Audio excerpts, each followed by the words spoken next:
Day 230 and 333. This is the lesson for June 8th. This is Financial Literacy Day 5, and specifically we're going to be talking about investments here. I apologize if any loudness is in the background because James, say hi, is right here. So he might be talking during our lesson. All right, so our first question for our do now is, what does it mean to invest in something? So basically, I just want your definition of what you think it means. And my definition is to use money with the expectation of making a profit. So that's using your money to make more money. So go ahead and fill that in. Use your money to make more money.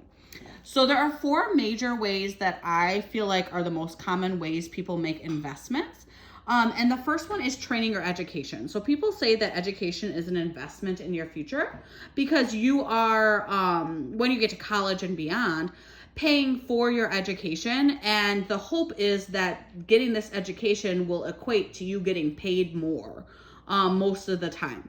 So for example, if you go and get your associates, which you know is that 2-year degree, if you go and get your bachelor's, which is that 4-year degree, you go and get your master's after that, which is probably another 2 years, or you go to law school, you go to medical school or veterinary school or whatever kind of school after that, you're paying right now to go to school so that you can learn some skills so that when you are working, you can get paid more.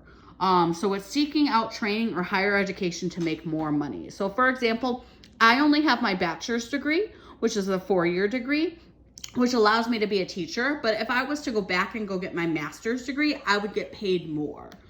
So that's what they mean by training and education. You're investing in yourself, so you're making more money in the future. Another way is buying property. So my husband and I, we bought our condo in 2017, so 3 years ago.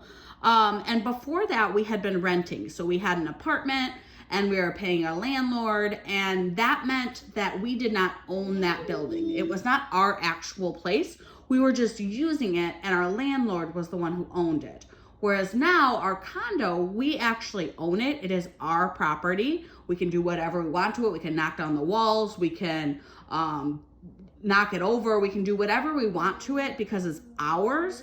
Whereas if it was our landlord's, we couldn't do things like that. So when you go and buy a house, generally you are going to put down a down payment, and I'm going to talk about that now. In a second. But every month, my husband and I, we pay a mortgage. So a mortgage is when we bought our condo, we didn't have enough money to pay for it just from our bank account. So we had to take out a home loan. And so a home loan is basically really normal. Basically anyone who owns a home takes out a home loan. And so what they do is they pay the bank or the institution or whatever like that a certain amount each month to repay that loan in like 20 or 30 years. Sometimes it's normally 15 or 30 years are typical, the amount of time that it takes you to pay off a house.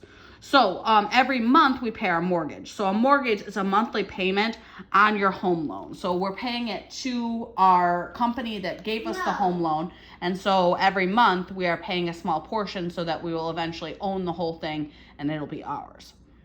Now, like I mentioned, when we originally bought it, we had to put a down payment down. So a down payment is money that you pay initially when you are buying something.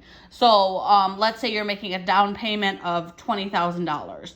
So in the beginning, you put $20,000 on your house or whatever, and then eventually you'll pay back the rest. If your house costs $200,000 and you put a down payment of $20,000 on it, that means you still owe $180,000.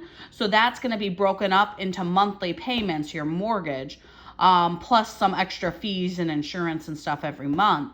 And that'll be what you pay for your mortgage. So your down payment is what you pay in the beginning. Now, equity is the value of money that you have already put into your home. So my husband and I, like I said, we've been paying for our house for about 3 years now. And so we have some amount of equity in our home because we've been paying for 3 years. So equity is how much money we've put into our home. Now, it's not worth the whole value of our home yet because we don't own it yet because it's going to take us 30 years to pay it off. Now, another way that you can make money, because equity is really good, because when you go to sell your house, that's the amount of money you're going to get for it. So let's say you had a $200,000 house and you have $50,000 of equity in it. When you go and sell the $200,000 house to somebody else, $150,000 of that is going to go back to repay your loan, but then $50,000 of it is your equity and it'll be yours to do what you like with it. So that's how you make money, is you buy a home and then you sell it for more money. And then you are able to gain money that way. And so that's a really popular way of making money. That's why you see all of these rehab shows and stuff like that.